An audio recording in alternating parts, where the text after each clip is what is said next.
Dalam video ini, kita akan membahas mengenai menu pengaturan keamanan dan pengaturan keamanan file.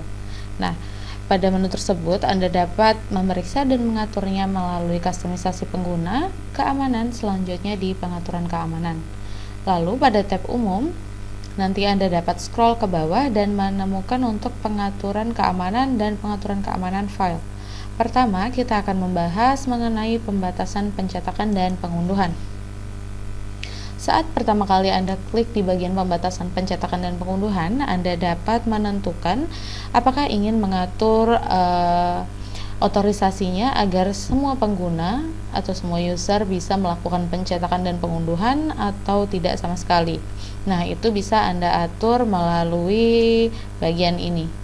Selanjutnya, nanti jika Anda ingin agar semua pengguna dapat melakukan pencetakan dan pengunduhan, namun ada beberapa pengguna yang tidak dapat melakukan pencetakan dan pengunduhan ataupun sebaliknya, Anda dapat mengaturnya di bagian bawah pada pengaturan kondisi pengecualian. Pertama yang dapat Anda lakukan adalah mengisi untuk nama kondisinya. Anda harus mengatur dahulu nama kondisinya agar nantinya dapat melakukan pengaturan pada pembatasan pencetakan dan pengunduhan. Nah, di bagian ini juga Anda dapat memilih apakah ingin mengatur secara manual atau menggunakan kode kombinasi. Jika Anda pilih dengan menggunakan atur secara manual, maka nantinya Anda dapat klik bagian pengaturan dan memilih untuk tipe kondisinya. Di sini saya ingin menggunakan tipe kode. Kemudian kita double klik di sini, kemudian memilih akurat. Nah, selanjutnya di bagian bidang target nanti Anda dapat klik dan memilih informasi apa yang ingin Anda tentukan untuk mengatur otorisasi pencetakan dan pengunduhan tadi. Di sini saya menggunakan ID dan ingin memilih ID berikut. Saya terapkan. Selanjutnya nanti Anda harus mengatur di bagian ini. Nah, karena saya ingin mengatur agar semua dapat melakukan pencetakan dan pengunduhan, namun user ini tidak dapat, maka di sini saya atur sebagai blok. Kemudian saya simpan.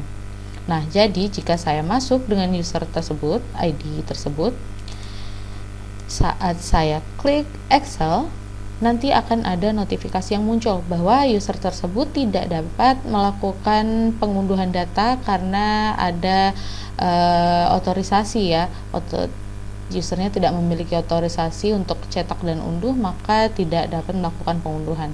Begitu juga saat saya klik cetak, dia akan muncul juga notifikasi bahwa dia tidak memiliki otorisasi untuk melakukan pencetakan. Seperti itu. Nah, selanjutnya nanti Anda juga dapat mengatur sebagai kode kombinasi. Nah, ini kita atur dahulu.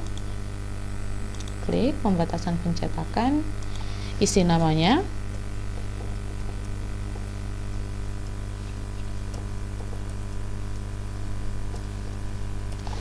selanjutnya nanti kita klik kode kombinasi dan pilih.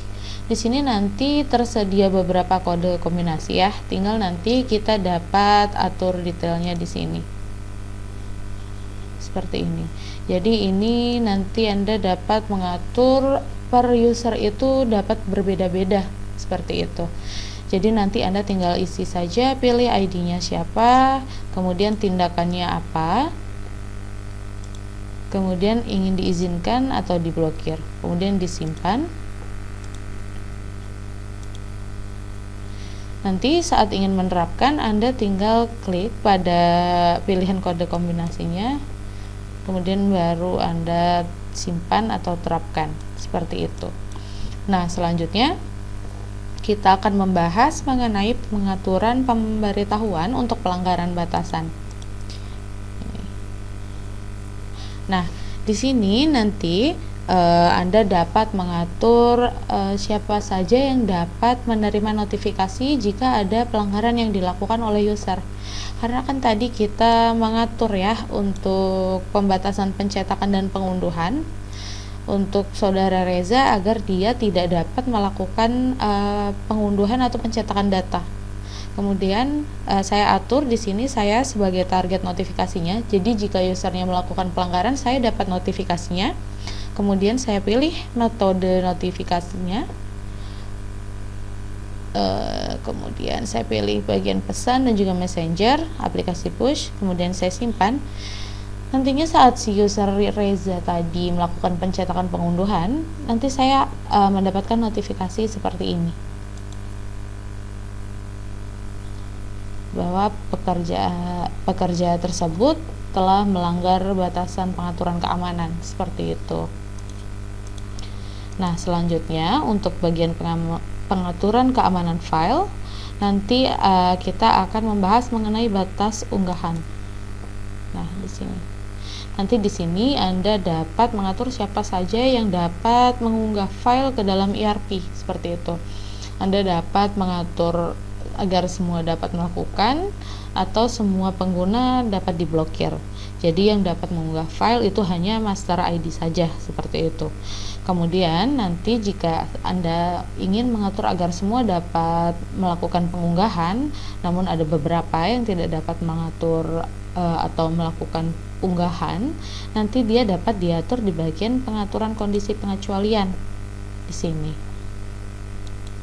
Di sini saya atur agar user Krisi tidak dapat melakukan pengunggahan data di isi drive dan juga di akun ERP-nya, seperti itu. Ketika saya simpan, ini nanti akan teraplikasi ke ERP-nya. Selanjutnya, saat saya login dengan akun Krisi, saya klik. Sebagai contoh, saya ingin membuat penjualan baru dan mengunggah data ya dari account seperti ini.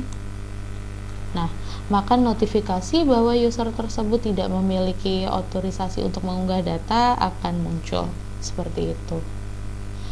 Sekian informasi yang dapat saya berikan terkait cara untuk mengatur pengaturan keamanan dan pengaturan keamanan file.